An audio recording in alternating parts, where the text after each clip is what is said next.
৩৫ বছর পর কাল অনুষ্ঠিত হতে যাচ্ছে রাজশাহী বিশ্ববিদ্যালয় কেন্দ্রীয় ছাত্র সংসদ রাকসু নির্বাচন। এরই মধ্যে ক্যাম্পাসে মোতায়েন হয়েছে পুলিশ, র্যাব ও বিজিবি। ভোট গ্রহণ সুষ্ঠু করতে চলছে চূড়ান্ত প্রস্তুতি। কর্তৃপক্ষ বলছে, নিরপেক্ষ ভোট নিশ্চিতের পাশাপাশি দ্রুততম সময়ে ফল প্রকাশে নেওয়া হয়েছে সার্বিক ব্যবস্থা।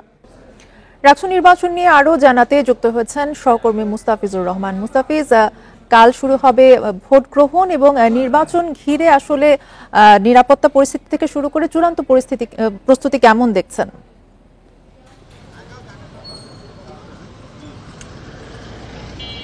দেখুন, নির্বাচনের চূড়ান্ত প্রস্তুতি যদি বলা হয়ে থাকে তাহলে নির্বাচন কমিশন যেটি বলছে যে তাদের সকল প্রস্তুতি এর মধ্যে সম্পন্ন হয়েছে এবং নিরাপত্তার প্রসঙ্গ যদি বলা হয়ে থাকে, নিরাপত্তার প্রসঙ্গে রাজশাহী মেট্রোপলিটন পুলিশ কমিশনার যে বিষয়টি বলেছেন, তিনি বলছেন যে রাজশাহী বিশ্ববিদ্যালয়ের রাকসু নির্বাচনকে কেন্দ্র করে 3 স্তরের নিরাপত্তা থাকছে। অর্থাৎ এখানে 3 স্তরের নিরাপত্তা এবং এর আগে বলা হয়েছিল 2000 আইন শৃঙ্খলা বাহিনী মোতায়েন থাকবে, অর্থাৎ পুলিশ মোতায়েন থাকবে।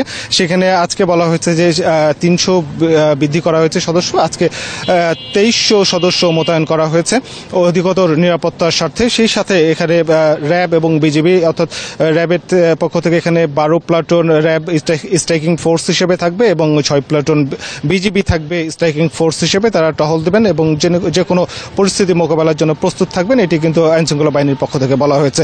এবং রাজশাহী বিশ্ববিদ্যালয়ে যে 14টি গেট রয়েছে, প্রবেশদ্বার রয়েছে, সেগুলোতে কোনোভাবেই যেন কোনো বহিরাগত প্রবেশ করতে না পারে সেই বিষয়টিও কঠোরভাবে দেখা হচ্ছে। এবং এর মধ্যে বহিরাগতদের গতকাল রাত থেকে বহিরাগতদের অনুপ্রবেশ রাজশাহী বিশ্ববিদ্যালয়ে নিষিদ্ধ করা হয়েছে।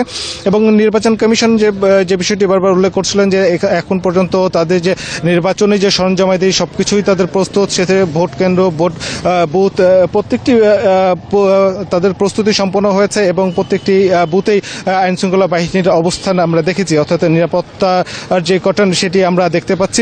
এবং এর মধ্যে নির্বাচন কমিশন থেকে জানানো হয়েছে আগামীকাল সকাল থেকেই স্বচ্ছ ব্যালট বক্স এবং ব্যালট পেপার সেটি আগামীকাল সকলেই পাঠানো হবে। যদিও আমরা শুনেছিলাম, একাধিক সূত্র থেকে বলা হয়েছিল যে নির্বাচনের আগের দিনে ব্যালট বক্স পাঠানো হতে পারে, তবে নির্বাচন কমিশন বিষয়টি পরিষ্কার করেছেন আগামীকাল সকালবেলায় ব্যালট বক্সগুলো প্রত্যেকটি যে ভোট কেন্দ্র রয়েছে সেখানে পৌঁছে দেওয়া হবে এবং পরে ব্যালট পেপার সেখানে পৌঁছে দেওয়া হবে এবং সেগুলো সবই হবে আইন শৃঙ্খলা বাহিনীর উপস্থিতিতেই হবে।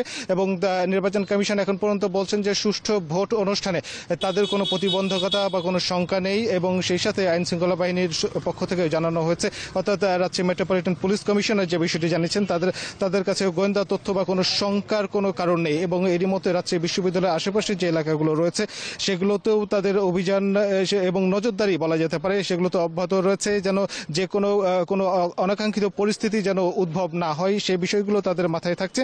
এবং সব মিলিয়ে বলা যেতে পারে যে রাজশাহী বিশ্ববিদ্যালয়ের সুষ্ঠু নির্বাচন সম্পন্ন করতে নির্বাচন কমিশন, রাজশাহী বিশ্ববিদ্যালয় প্রশাসন, সেই সাথে আইন শৃঙ্খলা বাহিনীর পক্ষ থেকে সার্বিক প্রস্তুতি কিন্তু নেওয়া হয়েছে। এখন শুধু অপেক্ষা আগামীকাল যে 35 বছর পরে যে মাহেন্দ্রক্ষণ সেটির জন্য সবাই প্রতীক্ষা করছেন রাজশাহী, অর্থাৎ রাকসু নির্বাচন কালকে যেটি সকাল 9টা থেকে শুরু হয়ে বিকেল 4টা পর্যন্ত অনুষ্ঠিত হবে। তো এই ছিল রাজশাহী বিশ্ববিদ্যালয় থেকে সর্বশেষ। মুস্তাফিজুর রহমান জানাচ্ছিলেন রাজশাহী থেকে।